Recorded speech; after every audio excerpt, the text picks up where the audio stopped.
والسلام على سيدنا وسيد الأنبياء والمرسلين وعلى آله وأصحابه أجمعين. أما بعد فأعوذ بالله من الشيطان الرجيم. بسم الله الرحمن الرحيم. يا أيها الرسول بلغ ما أنزل إليك من ربك وإن لم تفعل فما بلغت رسالته. صدق الله مولانا العظيم. إن الله وملائكته يصلون على النبي يا أيها الذين آمنوا صلوا عليه وسلموا تسليما. اللهم صل على سيدنا ومولانا محمد وعلى آل سيدنا ومولانا محمد أفضل الصلوات والسلام وسلم. معزز محترم حاضرین سامعین ناظرین، گزشتہ رمضان المبارک کے خطبہ حجۃ الوداع کے حوالے سے الحمدللہ اشارہ پیش کی تھی، جس میں اس خطبہ کی اہمیت پر گفتگو کی کہ حضور نبی رحمت صلی اللہ علیہ وسلم نے اتنا اہتمام فرمایا کہ اس خطبہ کا ہر لفظ ہر بندے تک پہنچے جو اس وقت موجود تھے اور ان تک بھی پہنچے جو غائب تھے، قیامت تک کے جو اسلام کے ہر امتی کے لیے آپ کا ہر لفظ جو امانت تھا۔ تو اور پھر ایک ایک بندے کو خاموش کرانا اور پھر دہرانا، اپنی گفتگو کو ایک بندہ مقرر کرنا تاکہ آپ کی بات کو دوبارہ دہرائے، اور جب یہ تسلی ہو جائے پورے مجمع تک میرا ہر لفظ پہنچ گیا ہے، پھر حضور اگلی بات کے ساتھ سماعت ہو۔ تو یہ ساری چیزیں اور پھر آخر میں یہ حکم فرمانا شاید غائب جو بھی حاضر ہے ایک بات کو ان تک پہنچائے جو غیر حاضر ہے۔ تو یہ سب اس خطبے کی اہمیت اور اس کی ہر امتی کے لیے ضرورت ہر چیز ہر شخص جو ہے وہ اس کے ایک ایک حکم کا مقرر بھی ہے، ظاہر جانے گا تو پھر عمل کرے گا، تو جس تک علم میں نہ پہنچے وہ عمل کس چیز پر کرے گا۔ اس لیے آج ہم اللہ کی توفیق سے وہ مبارک خطبہ جو ہے وہ شروع کر رہے ہیں، جو آپ نے 3 یا 4 دو روایتیں پچھلے بار کیا تھا، مختلف مجالس میں ارشاد فرمایا۔ تو اس کو کتب احادیث میں بھی موجود ہے، بخاری مسلم سے لے کر کتب احادیث میں، اور کتب سیر کی سب سے پہلی سیرت کی کتاب ہے سیرت النبویہ علامہ ابن ہشام، تو اس میں بھی یہ مبارک خطبہ موجود ہے۔ ہر جگہ مکمل نہیں ہے، مختلف صحابہ کرام علیہ رضوان نے اس کے مختلف سے روایت فرمایا، تو مختلف کتب میں اسی ترتیب سے متعلقہ ابواب میں ہم نے نقل کیا ہے۔ تو اللہ تعالیٰ توفیق اللہ تعالیٰ نے عطا فرمائی اپنی محمد سعید صاحب کو، انہوں نے تمام جو بات مختلف حدیث میں ان سب کو جمع کر کے خطبہ حجۃ الوداع کے نام سے کتاب چھاپی ہے، چھوٹا سا کتابچہ ہے یہ 10-12 صفحات کا، اور اس میں اردو اور سندھی اور انگریزی اور ہندی ترجمہ کیا ہے، 4 ترجمے ہیں، اردو میں بھی ہے اور سندھی میں بھی ہے، جو ہندی رسم الخط ہے اور پھر انگریزی میں بھی اس کا ترجمہ ہے۔ اسی ذمہ داری کو سمجھتے ہوئے کہ یہ جو آپ کا پیغام ہے، میسیج ہے، کہ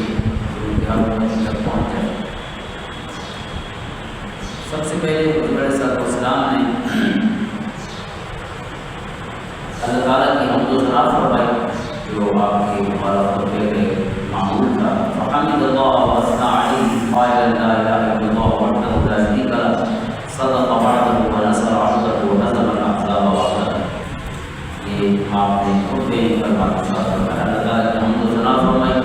اور پھر فرمایا کہ اس کے علاوہ کوئی معبود نہیں جو وحدہ لا شریک ہے۔ اس نے اپنا وعدہ سچ کر دکھایا، اس نے اپنے بندے خاص کی مدد فرمائی، اور اس نے الائٹ فورسز کو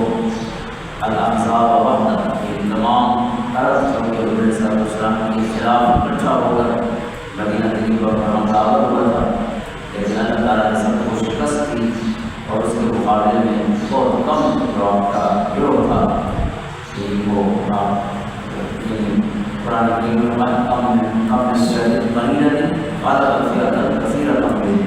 بہت سے چھوٹے گروہ جو ہیں وہ بڑے گروہوں پر اور لشکروں پر اللہ کی مدد سے غالب آ جاتے ہیں۔ اللہ تعالیٰ نے آپ کو غلبہ عطا فرمایا، تو اللہ تعالیٰ کا آپ نے شکر ادا فرمایا شروع میں اس کی حمد و ثنا کے ساتھ۔ پھر آپ نے اپنی گفتگو شروع فرمائی ایھا الناس، اب اس میں اتنا خطاب ہے ایھا المؤمنون سے نہیں ہے، ایھا المسلمون سے نہیں ہے،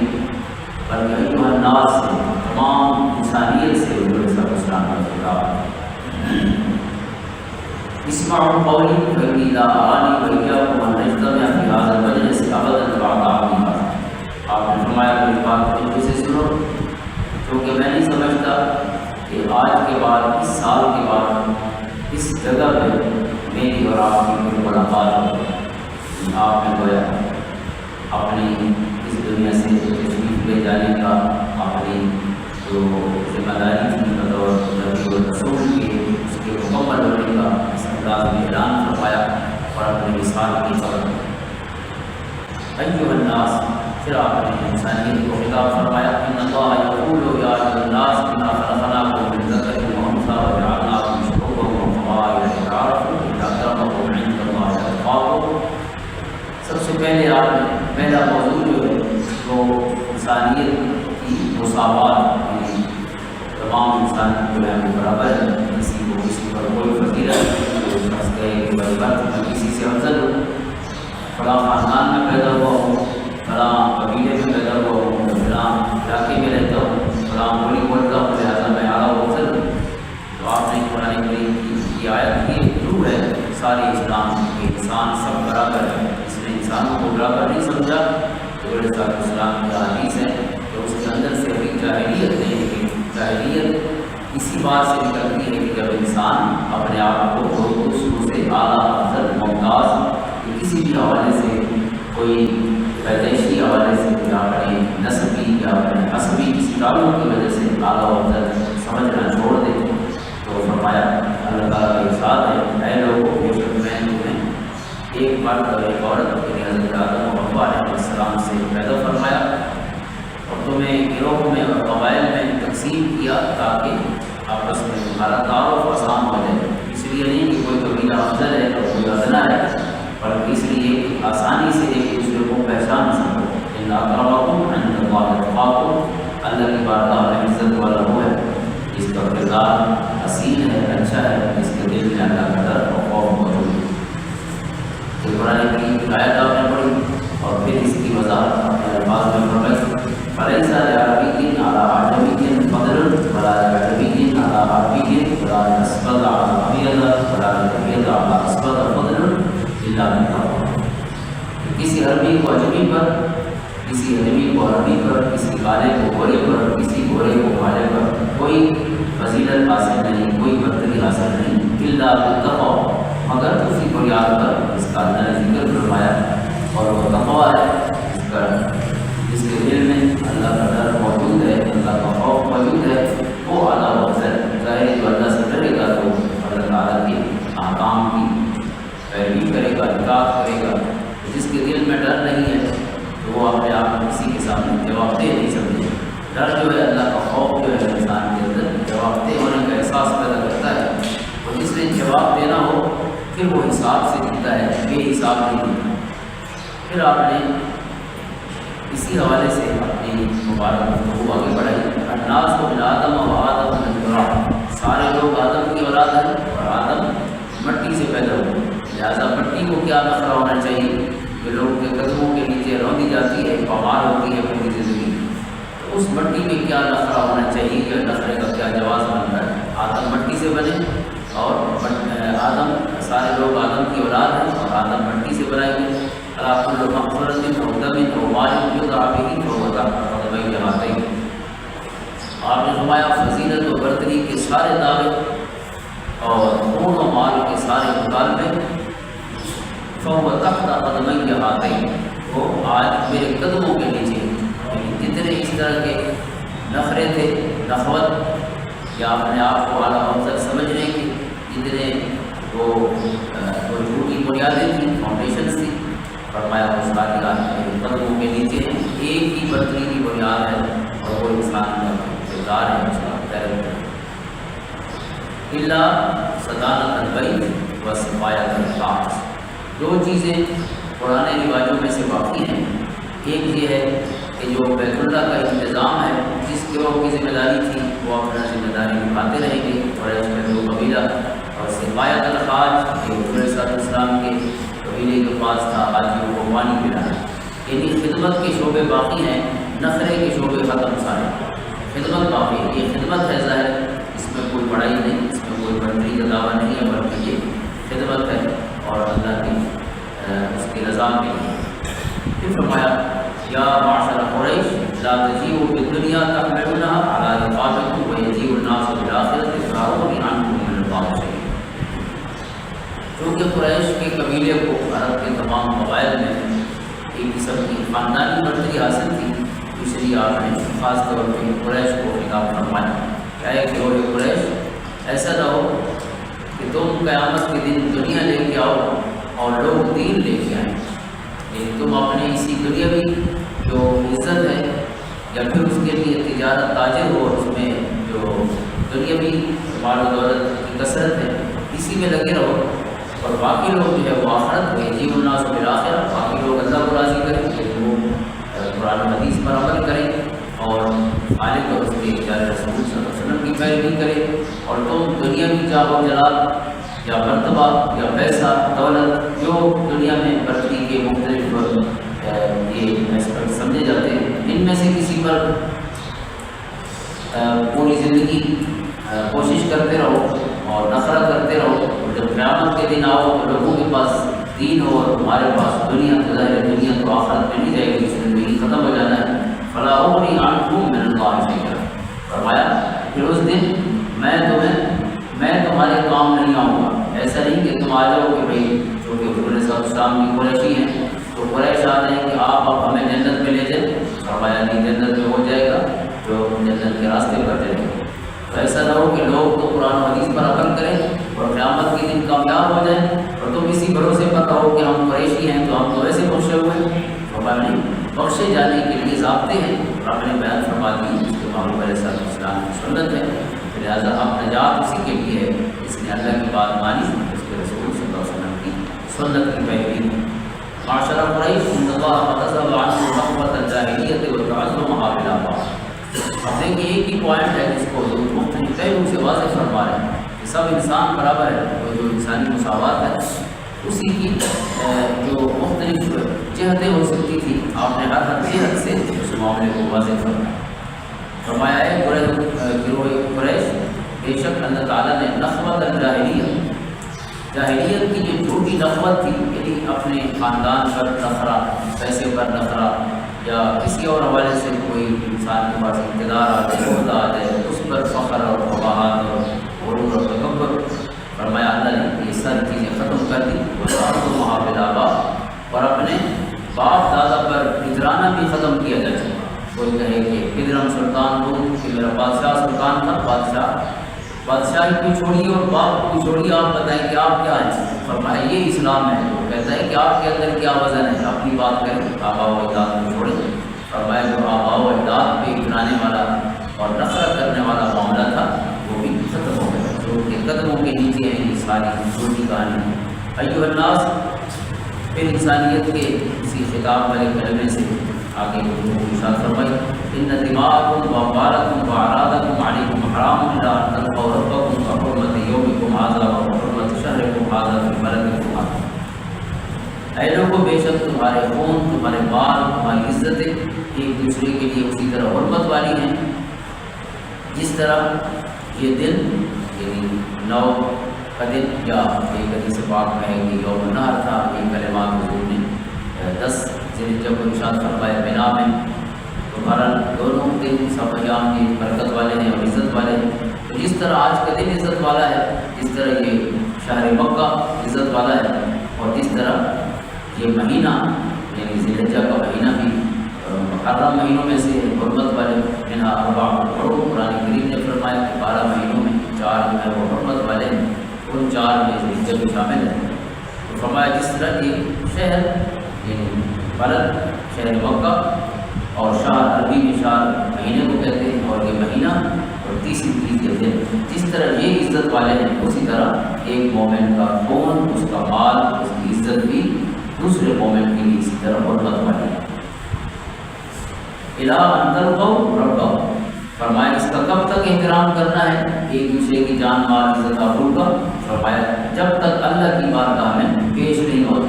یعنی انسان کی جتنی زندگی ہے اس نے ان حرمتوں کو خیال رکھنا ہے۔ وَإِنَّكُمْ سَتَلْقَوْنَ رَبَّكُمْ فَيَسْأَلُكُمْ عَنْ أَعْمَالِكُمْ، تم سب نے اللہ سے ضرور ملنا ہے، یعنی وہ ملاقات جو ہے وہ یقینی ہے۔ إِنَّ يَوْمَ الْفَصْلِ مِيقَاتُهُمْ أَجْمَعِينَ، قرآن فرماتا ہے کہ یوم فصل جو ہے، فیصلے کا دن جو ہے،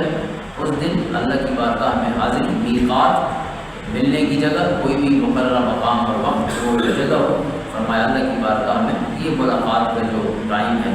اور یہ جو موقع ہے یہ یقینی ہے، اس میں کوئی شک نہیں۔ یوم یقوم الناس لرب العالمین، سورۃ مطففین کہتی ہے کہ سب لوگ اللہ کی بارگاہ میں کھڑے ہوں، لیکن اس ملاقات میں کوئی شک نہیں۔ یا ایھا الانسان انک کادح یا ربک قدحا فملاقیہ، سورۃ انشقاق میں ہے کہ انسان آپ جتنی کوشش کرتے رہیں اس زندگی میں، آخر فملاقیہ، یہ اینڈ یہ ہے کہ آپ نے اپنے رب سے ملاقات کر لی ہے، اور وہ ملاقات ہے وہ حساب کتاب کی ملاقات ہے۔ حضور صلی اللہ علیہ وسلم نے فرمایا فَيَسْأَلُكُمْ عَنْ أَعْمَالِكُمْ، اللہ تعالیٰ تم سے تمہارے اعمال کے بارے میں پوچھے گا۔ یعنی ہر انسان جواب دہ ہے اپنی زندگی کے متعلق، اس نے کیسے زندگی گزاری، اچھی گزاری بری گزاری، کسی اور کا فائدہ نقصان نہیں ہے، فائدہ نقصان ہمارا اپنا ہے۔ مَن يَعْمَلْ مِثْقَالَ ذَرَّةٍ خَيْرًا يَرَهُ وَمَن يَعْمَلْ مِثْقَالَ ذَرَّةٍ شَرًّا يَرَهُ، جس نے چھوٹی سے چھوٹی کوئی نیکی کی ہے تو اسے دیکھے گا، جس نے معمولی سے معمولی گناہ بھی کیا ہے تو یَرَهُ، وہ اس کے سامنے ہو۔ یہ نہ سمجھیں کہ چیزیں وہ کسی بھول بھلائیوں کی کسی لیولنس میں چلی جائیں گی اور ان ریکارڈڈ ہوگی، ریکارڈ کوئی نہیں ہوگا، ان اٹینڈڈ ہوگی، ہماری نیکیاں ہیں یا گناہ ہیں کسی کھاتے میں یا حساب میں نہیں ہوں گے، حساب ہے اور حساب دینا نہیں۔ الا فلا ترجعوا بعدی لا یضرب بعضکم رقاب بعض، فرمایا خبردار ہے لوگوں میرے بعد گمراہ نہ ہو جانا، حضور نے ارشاد فرمایا میرے بعد گمراہ نہ ہو جانا، یضرب بعضکم رقاب بعض، تم ایک دوسرے کی گردنیں مارنے لگو، مسلمان ہو کر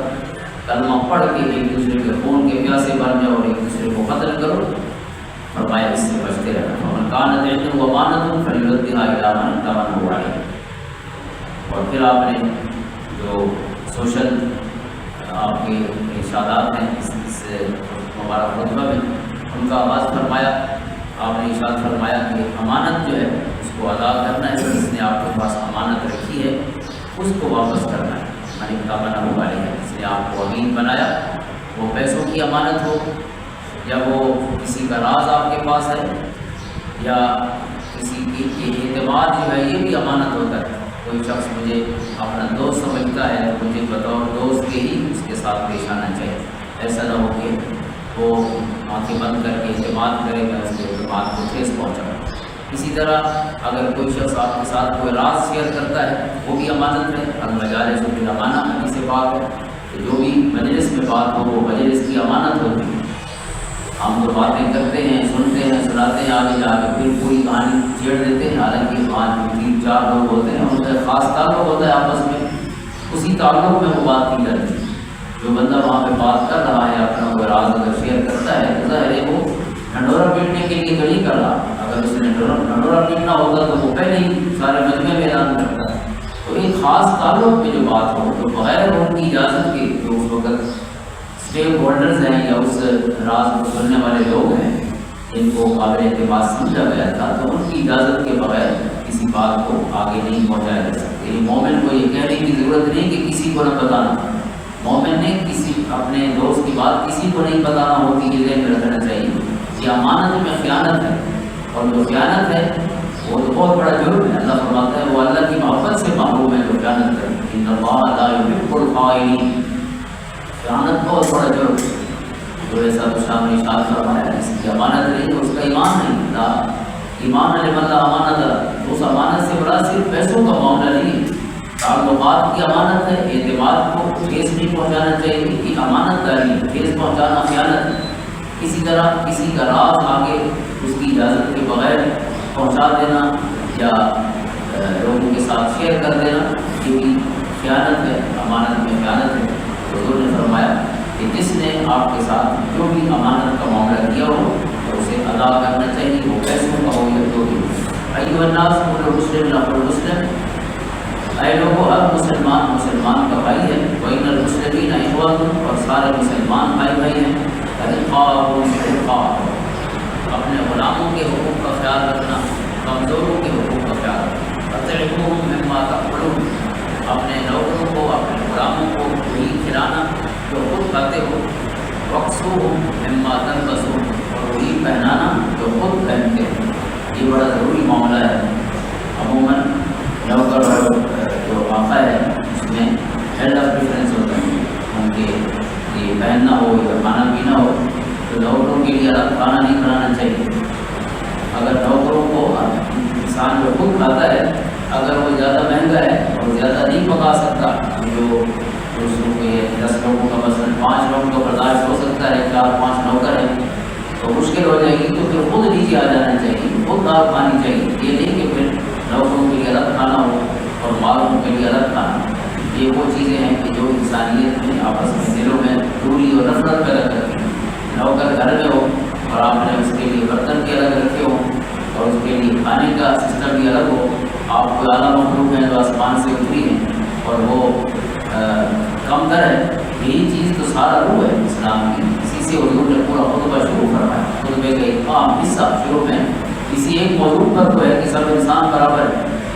اور ہمارے یہاں غیر مسلموں کے لیے بھی گھروں میں عموماً اس کا گلاس الگ پڑا ہے، تو آپ کو کس نے یہ فتویٰ دیا ہے کہ غیر مسلموں کے لیے برتن الگ ہونے چاہیے؟ اللہ نے فرمایا ان کا کھانا تمہارے لیے حلال ہے، تمہارا کھانا ان کے لیے حلال ہے۔ یہ صورت مائدہ کی آیت ہے، خالق کے لیے ارشاد فرمایا۔ تو اس طرح کے جو اپنی طور پر ہم نے کوئی اصول بنا لیے ہیں، وہ اپنی ذاتی نفرتیں ہیں جن کو ہم نے بعض اوقات اسلام کا نام یا تقاضا سمجھ کے اس کو استعمال کرتے ہیں، جائے کہ برکت کے لیے پڑھ لیتے ہیں۔ ارشاد گرامی ہے، آیت نمبر 5 ہے سورۃ مائدہ کی، الیوم احل لکم الطیبات وطعام الذین اوتوا الکتاب حل لکم وطعامکم حل لکم، آج ساری طیب چیزیں تمہارے لیے حلال کر دی گئی، یہ مدنی صورت ہے۔ وطعام الذین اوتوا الکتاب حل لکم، اور جو اہل کتاب ہیں ان کا کھانا تمہارے لیے حلال ہے،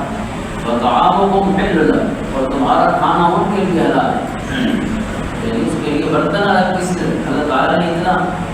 یعنی اپنائیت پیدا کی ہے کہ انہیں قریب کریں تاکہ وہ آپ کے قریب آئیں گے تو کلمہ پڑھیں گے۔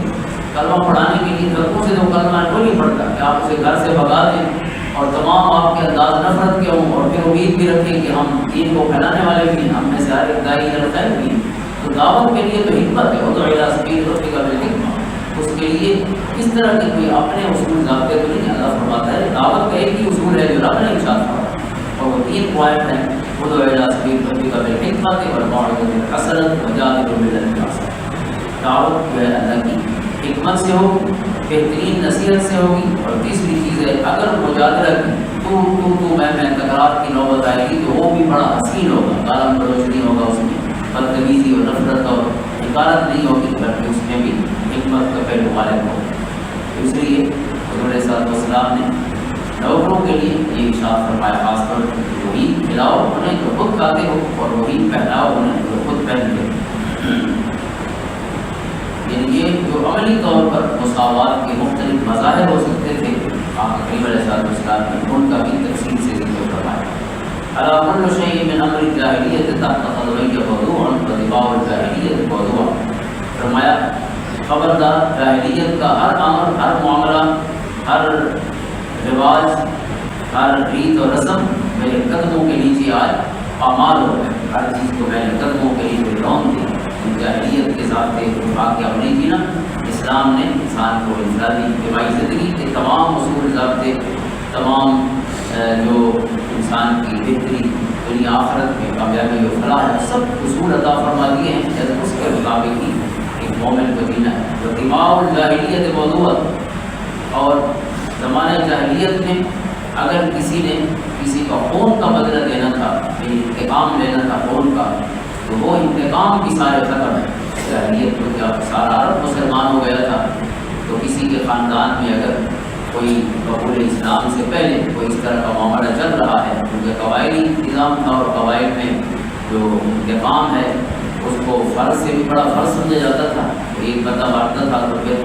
دوسرا اور تیسرا اور چوتھا سالوں تک یہ سلسلہ انتقام کا چلتا ہے۔ حضور صلی اللہ علیہ وسلم نے یہ بھی بند باندھ دیا، فرمایا یہ سارا جو انتقامی سلسلہ ہے آج سے ختم، اور وَإِنَّ أَوَّلَ دَمٍ أَضَعُ مِن دِمَائِنَا لَمُبْنٍ الرَّبِيعَةِ بن حارث، سب سے پہلا خون جو میں اپنے قدموں کے نیچے رونگ رہا ہوں، کہ اسے ختم فرما رہا ہوں، وہ حضور صلی اللہ علیہ وسلم کے اپنے خاندان قریش کے ایک شخص ربیعہ بن حارث کا خون تھا۔ وَكَانَ مُسْتَرْضِعًا فِي بَنِي سَعْدٍ، جو بنی سعد قبیلے میں دودھ کا بچہ تھا، وَقَتَلَهُ حُذَيْلٌ، اور بنو حذیل قبیلہ نے اسی بچے کو قتل کر دیا تھا، کیونکہ دشمنوں کا بچہ تھا، تو اس وجہ سے اسی دشمنی کی وجہ سے تو حضور صلی اللہ علیہ وسلم نے فرمایا سب سے پہلے جس خون کو میں نام لے کر ختم فرما رہا ہوں، اس کو کوئی انتقام نہیں لیا جائے گا، اور ربیعہ بن حارث کا انتقام ہے وہ ختم۔ اسی طرح ربا جاہلیت موضوع، دوسری چیز جو بڑی معاشرے میں اس وقت پھیلی ہوئی تھی وہ سود تھا، سودی نظام تھا۔ تو فرمایا جاہلیت کا سارا جو سودی نظام ہے، معاملہ ہے، وہ بھی موضوع اور وہ بھی پامال ہے، میرے قدموں کے نیچے اس کو بھی رون دیا گیا۔ فاول ربا اضع ربا عباس بن عبد المطلب، سب سے پہلا ربا سود جو میں ختم فرما رہا ہوں وہ حضرت عباس بن عبد المطلب حضور صلی اللہ علیہ وسلم کے چچا کا سود تھا، لوگوں نے ان کا سود دینا تھا زمانۂ جاہلیت کے جو قرضے وغیرہ تھے اس سلسلے میں، تو آپ نے اس سارے سود کو بھی ختم فرما دیا۔ فَإِنَّهُ مَوْضُوعٌ كُلٌّ، فرمایا سارے کا سارا ختم ہو گیا،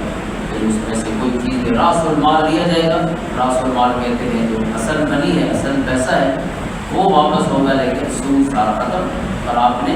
دیکھیں دونوں جو اہم معاملے تھے، انتقام